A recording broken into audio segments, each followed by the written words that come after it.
Jill, we can quickly check it from JC's computer. What? Transferring the footage for each. Well, we don't have a lot of time though. That's my only concern, because I think the speech starts at 3:30. Okay. Yeah. Okay. So we'll go ahead then. Okay. But it says it is receiving your sound. Okay. So. Well, that's good news. Yeah. Let's hope it's actually working. Okay. Now, should I look at you or the camera?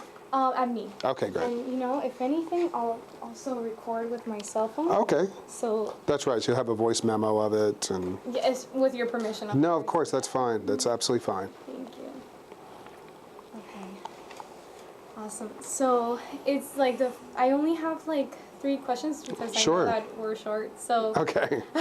So at first, I'll just ask you a little bit about yourself and where you're from, why you've chosen journalism, and Sure. general like. No worries. Okay, so you want me to... Whenever you feel ready. Okay, I'm ready now. So you Perfect. just let me know. Perfect. Go ahead when you feel ready. Okay. My name is Anthony Faiola, and I am the bureau chief for the Caribbean and South America for the Washington Post. I'm also an FIU alumni. I graduated here from the J School in 1990.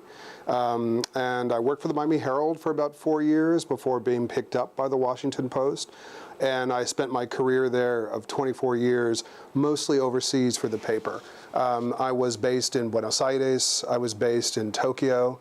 I was a bureau chief in New York, London, Berlin, and now have come back home to roost in Miami.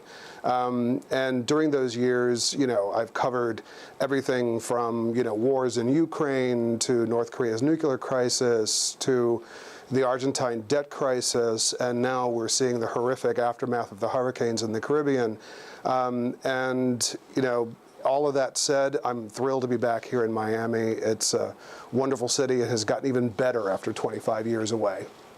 Awesome. Okay, that's great. And so, tell us a little bit how you've got into where you are today as chief bureau. Sure. So, you know, when I was working at, attending FIU as a student, one of the things I did very quickly was apply for an internship at the paper by the Bay, the Miami Herald.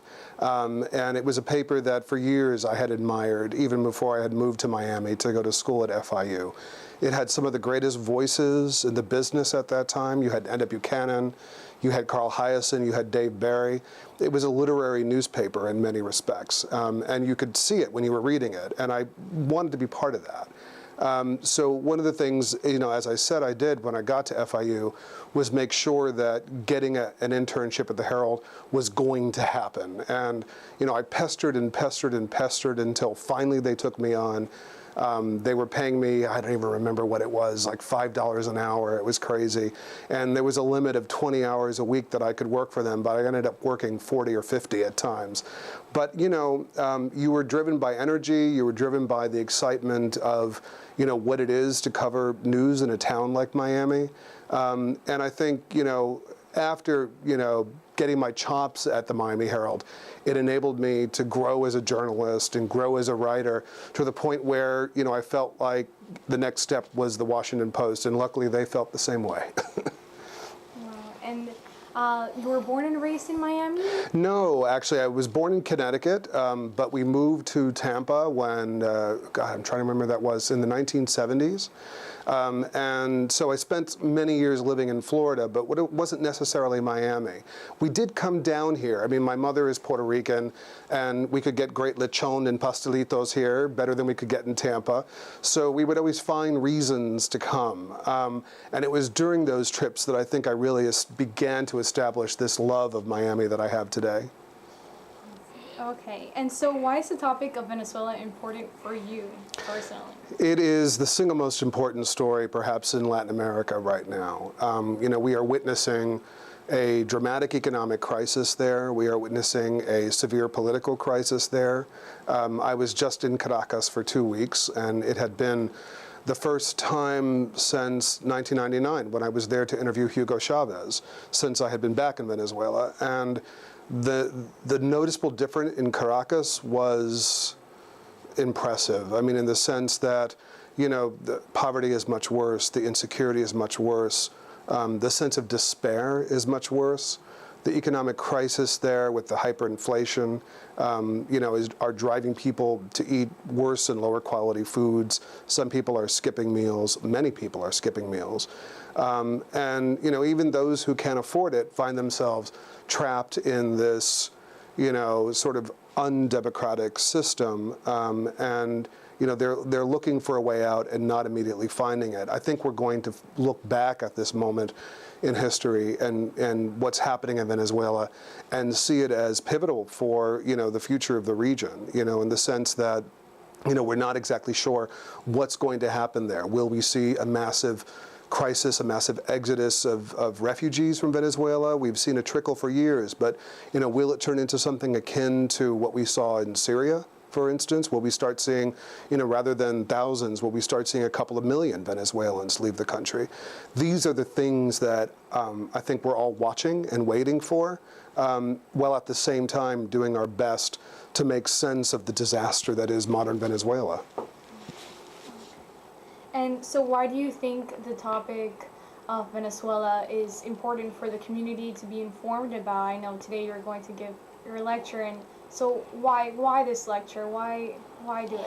I think it's because, you know, I mean, sometimes one gets the feeling that Latin America gets short shrift in the national media. I mean, partly because, you know, the stakes are in some ways higher in some parts of the world. You know, the fact that Kim Jong-un has a nuclear weapon is probably going to be more pressing in the mind of a lot of Washington decision makers than the fact that, you know, Venezuela is undergoing the crisis that it is going through now. But that said, what I think we are seeing is more and more emphasis put on the crisis in Venezuela. You know, you see, for instance, you know, President Trump has made it one of his, you know, primary issues that he's been talking about. The fact that, you know, there is something that needs to be done there. I'm not quite sure they've cracked the code on exactly how they want to deal with it. But all of that said, you get the feeling that, you know, recently, particularly since there was the election for the Constituent Assembly there, that, you know, Venezuela has moved up on the priority list. And it has gotten on many more radar screens in Washington. You know, I think that's probably good for the region. I think it's good that the region has more of a spotlight on it. And that's one of the things we're hoping to do today. Awesome. And, oh, I do have maybe one more question. What do you recommend to journalism students who really want to be successful in this industry?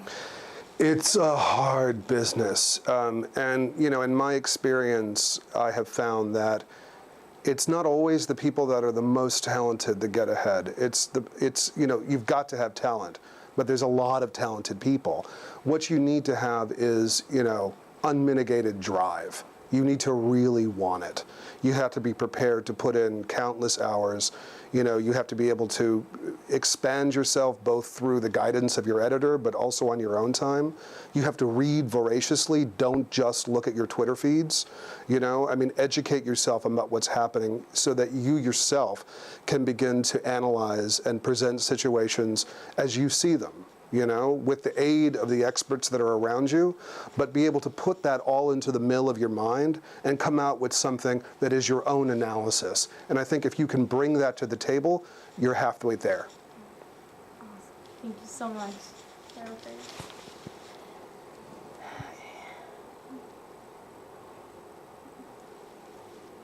Awesome. Just making sure Sure. it's saved.